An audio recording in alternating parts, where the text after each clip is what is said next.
Oi, galerinha, bem-vindos de volta. Aqui quem fala é a professora Daiane. Eu tô aqui hoje para trabalhar com vocês a semana 3 do plano de estudo tutorado do segundo ano do ensino médio. Pessoal, tá projetado aí para vocês o eixo temático, tema tópico, habilidade e conteúdos relacionados que nós iremos trabalhar nessa semana 3. Na aula de hoje, eu vou fazer a explicação do conteúdo para vocês, fazendo uma mescla com base numa apresentação que eu preparei especialmente para isso e depois destrinchando o conteúdo do PET. Assistam, prestem bastante atenção para depois poder fazer os exercícios. A correção das atividades mão na massa será postada na quinta-feira, beleza? Então vamos começar? A semana 3 tem como eixo temático problemas e perspectivas do urbano, então é uma continuidade. Tema e tópico, processo de urbanização contemporâneo, também é continuidade da semana 2, com o foco no espaço urbano. A habilidade é que muda, lembrando que a habilidade é o que você, enquanto estudante, deve saber fazer.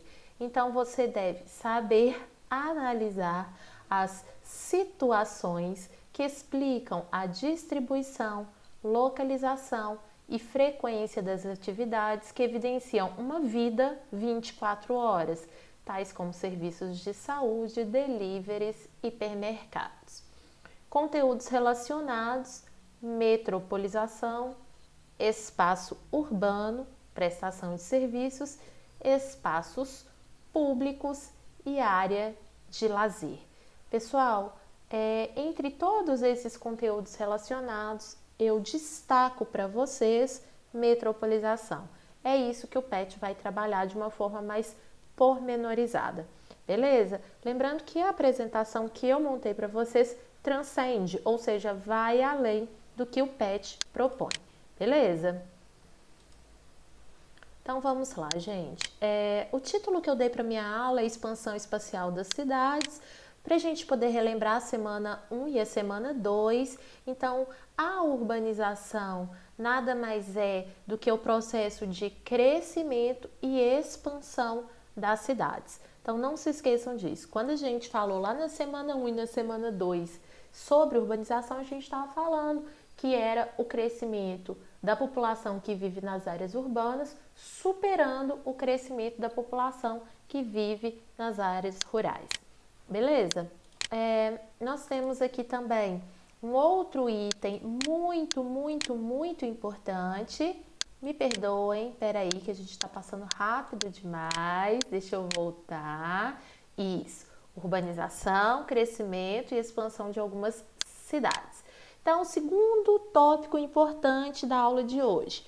Muitas vezes, quando as cidades crescem, ou seja, quando as cidades vão se urbanizando, pode acontecer um fenômeno geográfico que a gente chama de conurbação.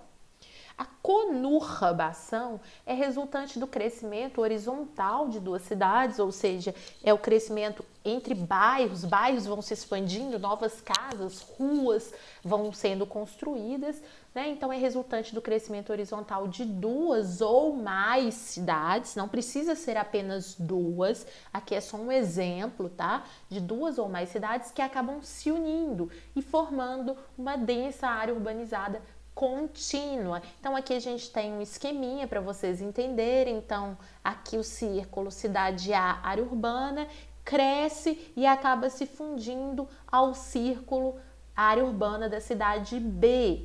A fusão entre as áreas urbanas de A mais B gera uma área conurbada, que é uma densa área urbanizada contínua, que nós vamos chamar de região metropolitana AB, beleza? Então vamos lá. O processo de conurbação está muito associado com o processo de metropolização. Primeiro, antes da gente pensar em metropolização, vamos pensar em metrópole. Quando a gente fala no termo metrópole, nós estamos nos referindo a um organismo urbano organismo urbano aqui é uma cidade, né? Só que não é uma cidade qualquer. É uma cidade que tem uma grande complexidade de funções. É uma cidade diferenciada. Por quê? Porque ela é capaz de atender às necessidades da população urbana. Não só da própria cidade, mas às vezes até da própria região e às vezes até do próprio país ou às vezes até do mundo, que seria no caso as cidades globais. Então, exemplos aqui de metrópole, nós temos São Paulo, temos Tóquio, Nova York. A metropolização acontece quando há uma conurbação. Atenção, pessoal, a metropolização acontece quando há uma conurbação entre uma metrópole e suas cidades vizinhas. Então, a gente tem a formação de uma região metropolitana. A região metropolitana é formada pela conurbação da metrópole e suas cidades vizinhas. Esse nome é chamado de metropolização, beleza? Depois, na hora que a gente for para o PET, eu posso ir colocando algumas anotações que vão ajudar vocês a entenderem melhor, tá bom? Vamos aqui agora para o termo megalópole. Atenção, pessoal, esse termo não está no PET, mas é muito importante, deveria estar, né? Então, eu estou acrescentando para vocês. A megalópole é uma formação urbana que acontece quando uma metrópole se conurba com uma ou mais metrópoles.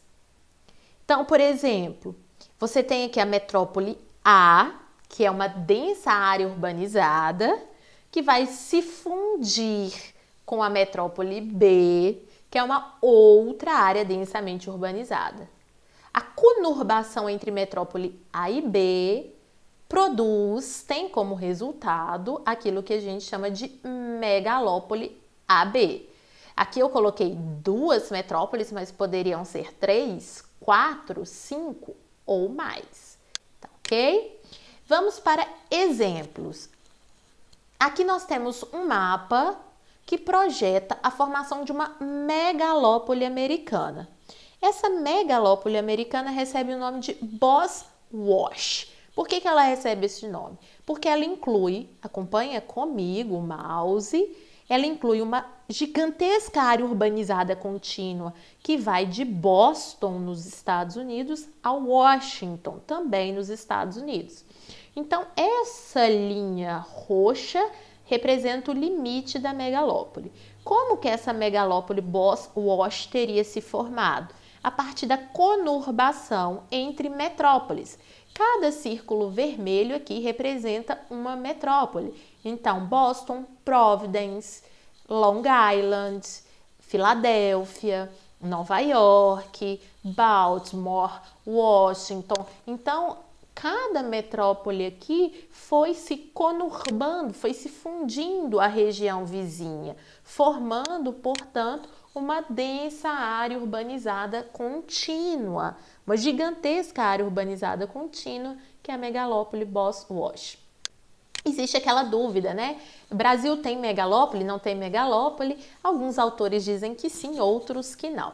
Eu prefiro considerar, eu enquanto professora de geografia, estudiosa da área, eu prefiro considerar que nós temos uma megalópole em processo de conurbação, em processo de formação. Não diria que é uma megalópole já constituída.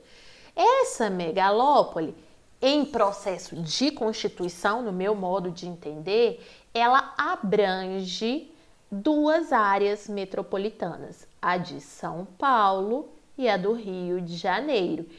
Então, nós temos aqui a metrópole Rio de Janeiro e seu entorno, chamado de região metropolitana, e nós temos aqui a metrópole São Paulo e seu entorno, chamado de região metropolitana, que, em processo de conurbação, devem, nos próximos anos, formar a nossa megalópole brasileira, uma densa área urbanizada contínua, que iria, então, portanto, do Rio a São Paulo. Mas não há consenso sobre isso, beleza? Termo que a gente viu na aula anterior, megacidades, são cidades com população acima de 10 milhões de habitantes, né? Então, nós temos aqui alguns exemplos. Percebam que a maior parte das megacidades estão no continente asiático e no Brasil nós temos 2 megacidades, São Paulo e Rio de Janeiro, ok? Vamos lá então para o termo cidades globais. Cuidado para não confundir megacidades com cidades globais. As cidades globais são uma causa e uma consequência da globalização, são cidades responsáveis por fluxos financeiros, isso porque na maioria das vezes as sedes das empresas globais transnacionais ficam nessas cidades e elas são muito importantes porque elas são lugares onde decisões políticas e econômicas são tomadas. Agora que nós fizemos um panorama geral, dá para entrar em 2 conceitos muito usados no PET do 2º ano: rede urbana e hierarquia urbana. Cuidado para não se confundir com esses termos. A definição que eu coloquei na tela é a definição usada pelo IBGE, Instituto Brasileiro de Geografia e Estatística. A rede urbana é um conjunto de cidades que estão interligadas. Como que elas estão interligadas? Através do sistema de transporte e comunicações.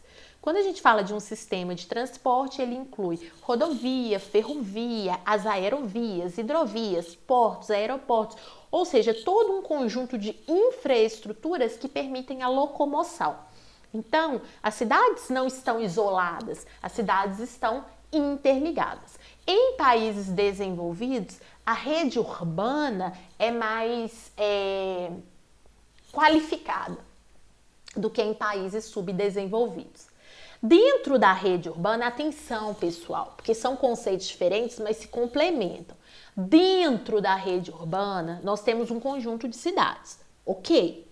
Mas entre essas cidades, existem aquelas que são mais importantes no sentido que são capazes de polarizar, influenciar mais do que outras. É aí que o conceito de rede urbana é complementado pelo de hierarquia urbana, que aí o conceito de hierarquia urbana é quando a gente se refere à capacidade das cidades, ou de uma ou várias cidades, em influenciar ou não outras cidades dentro da rede urbana, né? Então, cuidado para não confundir.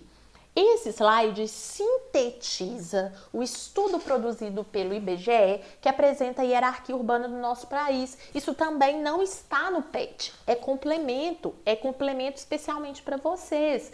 Então, olha, o IBGE, a partir da sua pesquisa, estruturou 6 grandes níveis hierárquicos. A grande metrópole nacional, que o IBGE considerou como São Paulo, 2 metrópoles nacionais, que no nível hierárquico estão abaixo de São Paulo, Rio e Brasília, algumas metrópoles regionais ou somente metrópoles, eu não coloquei todas, Belém, Manaus, BH, Porto Alegre, Curitiba, Fortaleza. O nível 4º na hierarquia, capital regional, aqui eu coloquei alguns exemplos, centros subregionais, que é a maior parte das cidades do Brasil, são centros subregionais e centros de zona, que são cidades bem pequenas, são cidades que são capazes de influenciar apenas a sua própria cidade ou municípios muito pequenos do entorno. Como centro subregional, a gente tem Ponte Nova, Viçosa, Ubá, e no último nível da hierarquia, que é a grande maioria dos municípios, seriam centros de zona. Rio Doce, Rio Casca, Caiaca. Então, pessoal, esse slide é importantíssimo, tá? E não está no PET. Aqui nós temos um mapa, também produzido pelo IBGE. Esse mapa representa a hierarquia urbana do Brasil. Então, olha, eu queria que vocês observassem aqui, olha. Então, nós temos São Paulo como a grande metrópole nacional. A influência de São Paulo transcende e muito os seus limites, né? São Paulo é chamado de grande metrópole nacional porque é capaz de polarizar, é capaz de influenciar o Brasil como um todo. E aí, em segundo nível, vem Brasília e vem o Rio de Janeiro, tá bom? Vamos seguindo. Aqui nós temos então um mapa mais aproximado, que dá essa percepção, então, da influência, da polarização de São Paulo, tá vendo? Essa capacidade de São Paulo, de dentro da rede urbana, de dentro da hierarquia urbana, de polarizar, né? De influenciar. Eu peguei aqui Belo Horizonte, porque é a nossa metrópole, né? Aqui da nossa região. Então, Belo Horizonte é uma metrópole regional, ela exerce uma influência principalmente em Minas Gerais, mas a sua influência transcende também para o Rio de Janeiro, para o Espírito Santo e por aí vai. Mas ele acontece principalmente dentro de Minas Gerais. E aí nós temos os outros níveis, tá vendo? Olha, vejamos Montes Claros, por exemplo.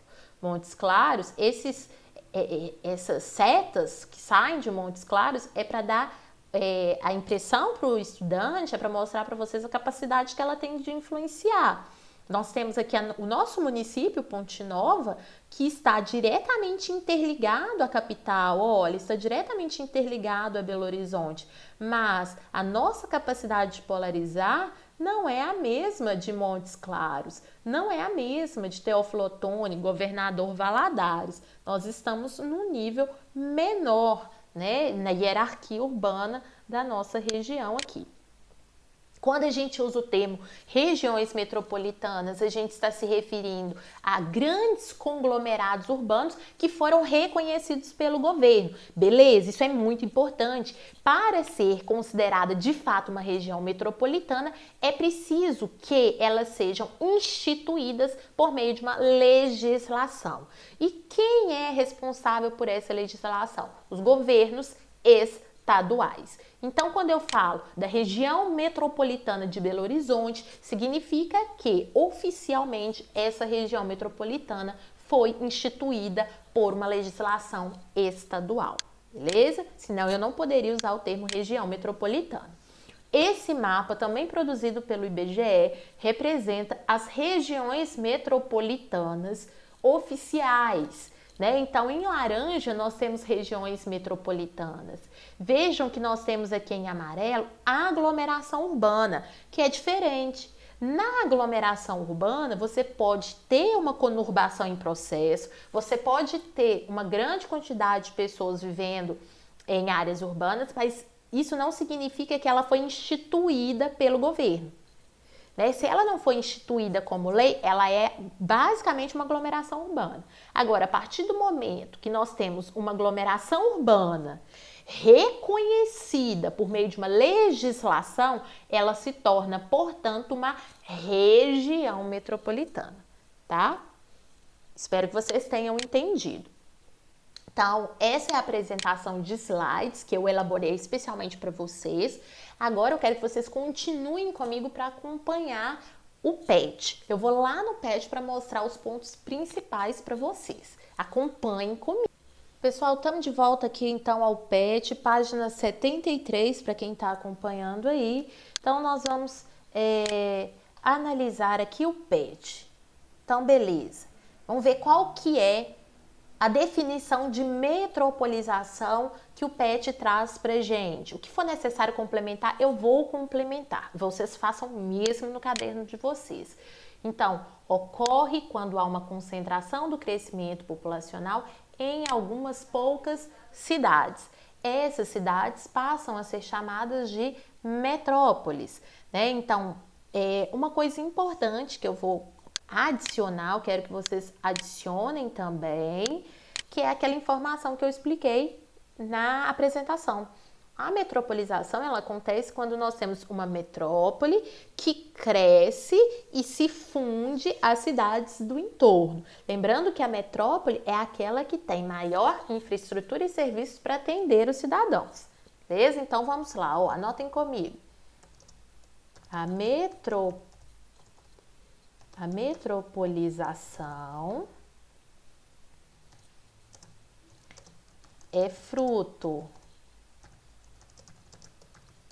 do crescimento da metrópole e cidades do entorno, que vão se conurbando.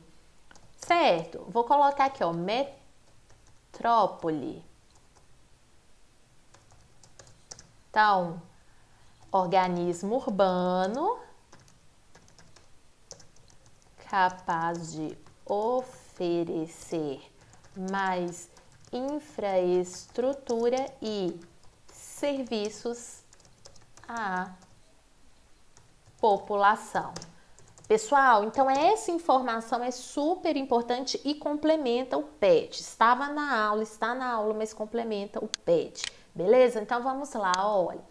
No geral, as metrópoles tornam-se mais importantes e acabam influenciando outras cidades vizinhas. Elas podem influenciar o país ou o mundo. Quando elas influenciam o mundo, a gente está falando das cidades globais.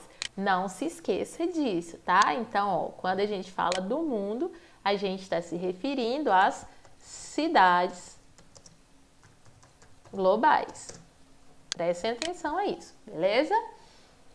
Onde que começou o processo de metropolização? Nos países centrais, também chamados de desenvolvidos. Por que neles? Porque eles desenvolveram primeiro as suas indústrias, tá? Aqui nós temos um exemplo de conurbação, bem similar àquilo que eu mostrei para vocês no slide. Então, nós temos uma área urbana da cidade A, entre elas nós temos áreas não urbanizadas, que seriam áreas rurais, e a área urbana da cidade B.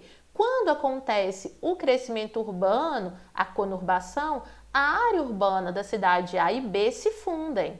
E aí nós temos uma área conurbada, que é uma densa área urbanizada contínua. Então, olha, vou anotar essa informação que ela é importante. Ela é super importante para vocês. Então, área conurbada, densa, área urbanizada contínua, tá? Não se esqueçam disso, beleza? Então, vamos lá, pessoal, continuando. É assim que surgem as regiões metropolitanas. Aqui elas são definidas como um conjunto de municípios contíguos, significa que estão próximos, conurbados e integrados a uma cidade principal metrópole, que tem serviços públicos e infraestrutura comum. Pessoal, mas lembrem-se, para uma região metropolitana ser reconhecida como tal, é preciso uma legislação. Então, vamos anotar isso daqui, ó. O reconhecimento de uma RM, região metropolitana, depende de uma legislação específica sobre o tema. Senão, ela vai ser considerada apenas uma aglomeração urbana. Não se esqueçam disso, tá? Aqui nós temos a definição de megalópole. Eu usei na aula também para vocês, que são conurbações de duas ou mais regiões metropolitanas ou metrópole. Aqui só reforçando, rede e hierarquia, a gente viu bem na nossa aula. A rede é um conjunto articulado de cidades e grandes centros. Então, eles se articulam por meio de um sistema de transporte, comunicação, que aí permite fluir serviços, mercadorias, capitais, recursos humanos e por aí vai. Bom, dentro dessa rede urbana, não se esqueçam, há cidades que têm uma integração maior, uma influência maior do que outras. É aí que entra o conceito de hierarquia urbana, que é a influência ou polarização que cada cidade exerce num determinado espaço. Aqui o exemplo bonitinho, vou colocar em verdinho, ó. Metrópoles são mais influentes do que centros regionais, que por sua vez são mais influentes que cidades e vilas. Lembrando que esse termo cidades e vilas já caiu em desuso, os termos corretos é centro regional e centros de zona, que foram os que eu mostrei na minha aula, tá bom? Para terminar, o material traz algumas reflexões sobre lazer, e aí ele fala que tanto na cidade quanto no campo a vida se traduz como espacialidade no mundo globalizado e a gente acaba atribuindo vários e outros significados ao lazer. Por exemplo, nas grandes cidades, um aspecto importante do lazer é a vida 24 horas nas grandes cidades, tá vendo? Então, nas metrópoles, o lazer ele acaba sendo oferecido em alguns casos durante 24 horas. Isso mostra que algumas cidades também, as metrópoles, que são essas as capazes de oferecer serviços 24 horas, são aquelas que têm maior capacidade também de oferecer turismo, arte, exposições, eventos, teatros, shows e por aí vai, né? Então, é muito importante ter essa clareza, que esse serviço 24 horas ele não está acessível para qualquer cidade dentro da rede urbana brasileira. Ele é mais acessível nas cidades chamadas de metrópoles. Então vamos fazer esse complemento que o material não faz?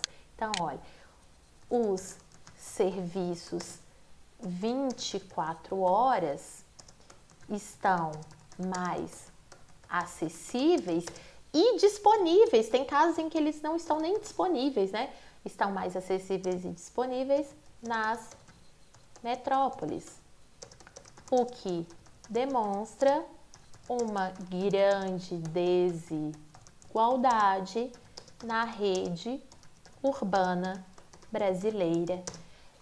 Pessoal, façam essa anotação, complementem no caderno de vocês para mostrar então que essas reflexões sobre o lazer mostram que há uma desigualdade na rede urbana brasileira. Eu espero ter ajudado vocês, a gente está finalizando a aula de hoje e as atividades mão na massa serão corrigidas na quinta-feira. Um beijo e até lá. Tchau, tchau.